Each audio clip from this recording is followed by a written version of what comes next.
time is a very difficult thing to pin down. There's a famous saying of St. Augustine of Hippo that when he was asked, "What is time?"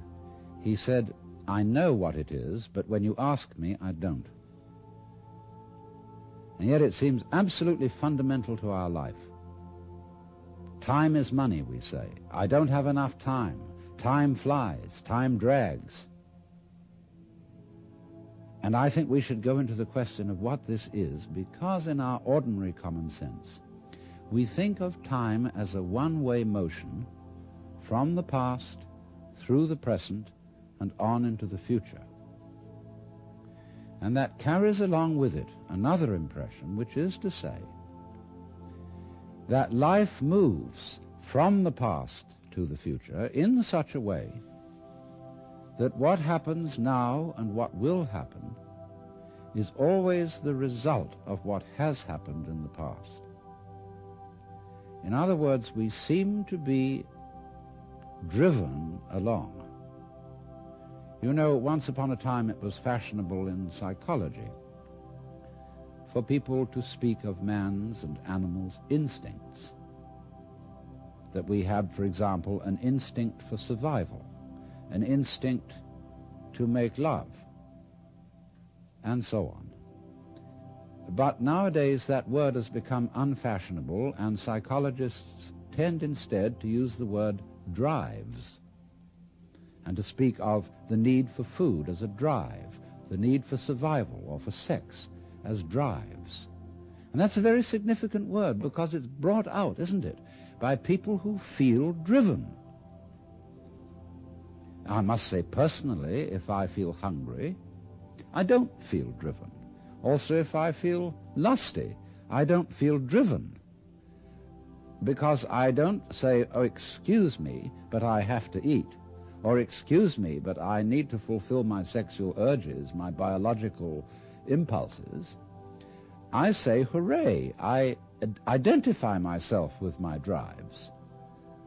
They're me," and I don't take a passive attitude towards them and apologize for them. So the whole idea of our being driven is connected with the idea of causality, of life moving under the power of the past. And that is so ingrained in our common sense that it's very difficult to get rid of it, because I want to turn the thing round completely the other way and say that the past is the result of the present. Let us suppose, just for the sake of example, that this universe started with a big bang, as some cosmologists believe. Now, when that bang happened, it was the present, wasn't it?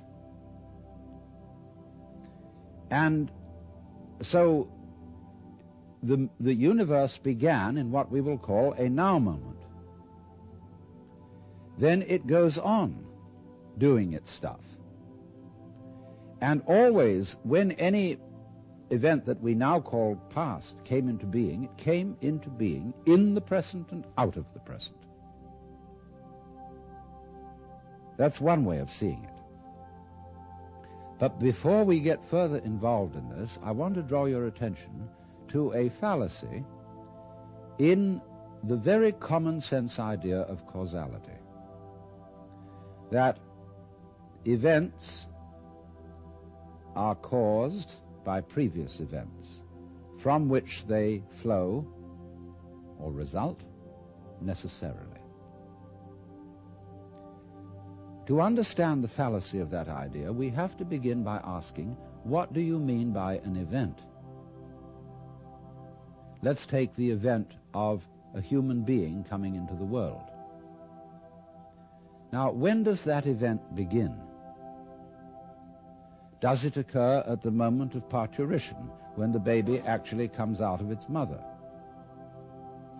Or does the baby begin at the moment of conception? Or does the baby begin when it was an evil gleam in its father's eye? Or does a baby begin when the spermatozoa are generated in the father, or the ovum in the mother. Or could you say a baby begins when its father is born, or when its mother is born? All these things can be thought of as beginnings. But we decide, for purposes of legal registration, that a life begins at the moment of parturition, and that is a purely arbitrary decision. And it has validity only because we all agree about it. Let me show you the same phenomenon in the dimension of space instead of the dimension of time. Let's ask, how big is the sun? Are we going to define the sun as limited by the extent of its fire? That's one possible definition. But we could equally well define the sphere of the sun by the extent of its heat. We could also define the sphere of the sun by the extent of its light. And each of these would be reasonable choices, except that it's rather difficult to keep track of the extent of its light, because we're inside it. And therefore we have arbitrarily agreed to define the sun by the limit of its visible fire.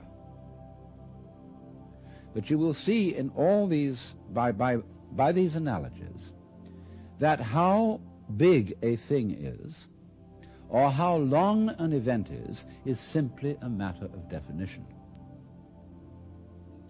Now, therefore, when by simple definition, for purposes of discussion, we have divided events into certain periods, we'll say the First World War began in 1914 and it ended in 1918. Now, actually, all those things which led up to the First World War started long before 1914, and the repercussions of that war have continued long beyond 1918.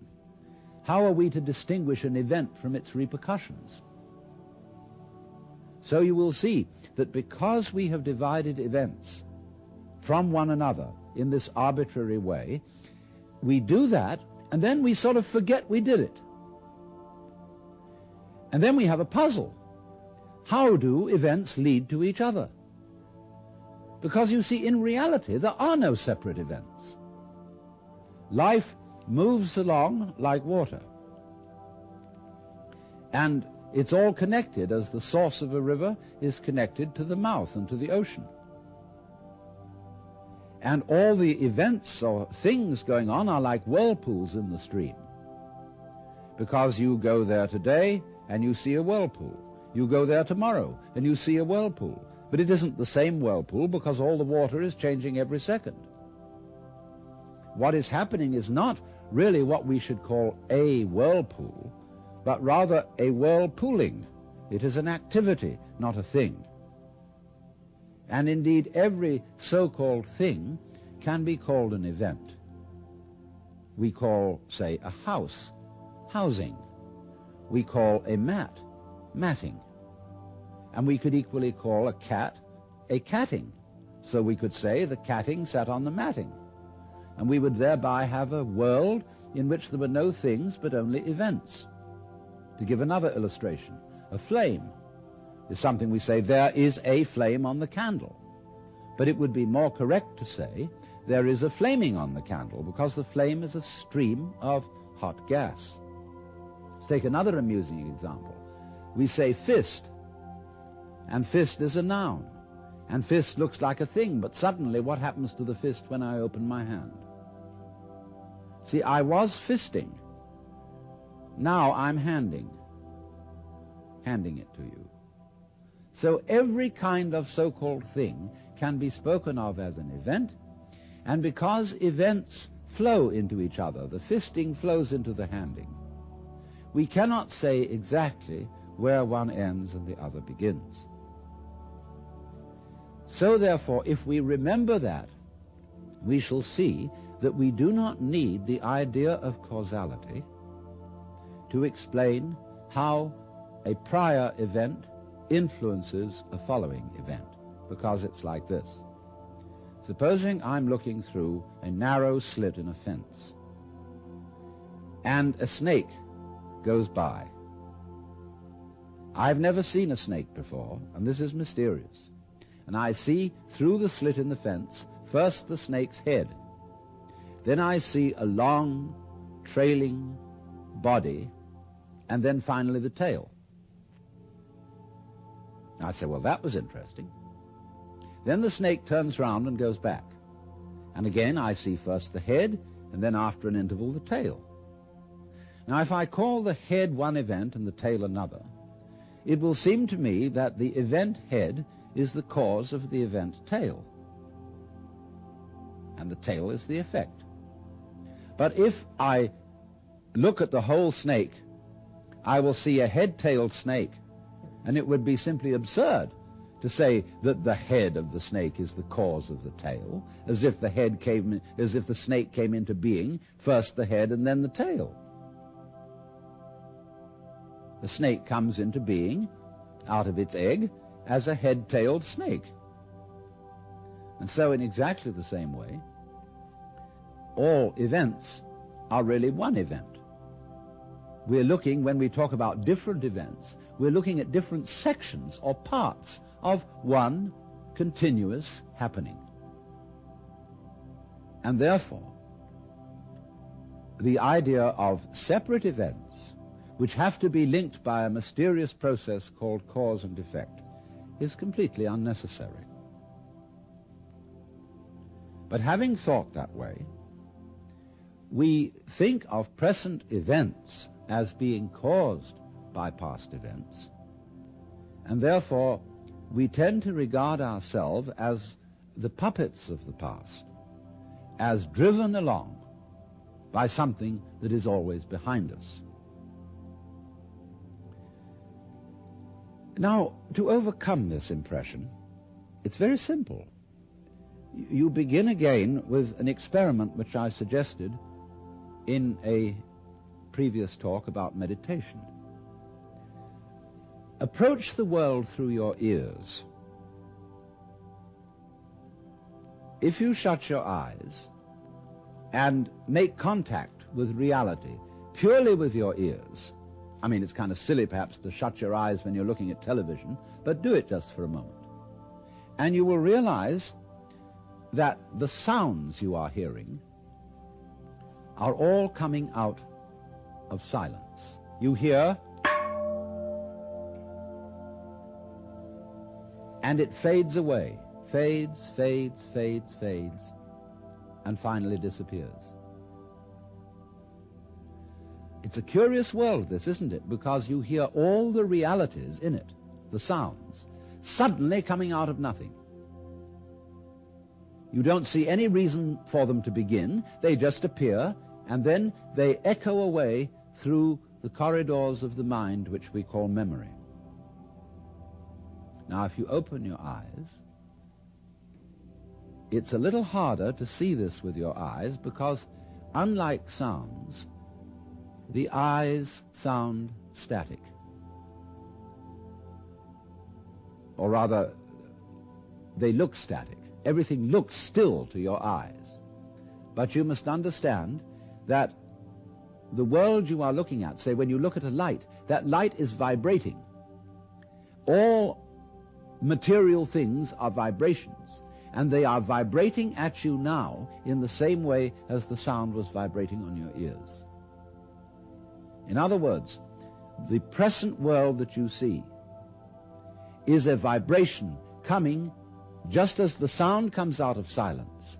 The light is coming out of space. It's coming out of nothing straight at you now and echoing away into the past. So the course of time is really very much like the course of a ship in the ocean.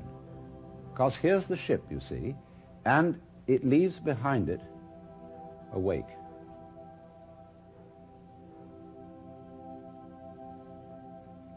And the wake fades out, and that tells us where the ship has been, in just the same way as the past and our memory of the past tells us what we have done. But as we go back into the past, and we go back and back to prehistory and we use all kinds of instruments and scientific methods for detecting what happened, we eventually reach a point where all record of the past fades away in just the same way as the wake of the ship. Now, the important thing to remember in this illustration is that the wake doesn't drive the ship any more than the tail wags the dog.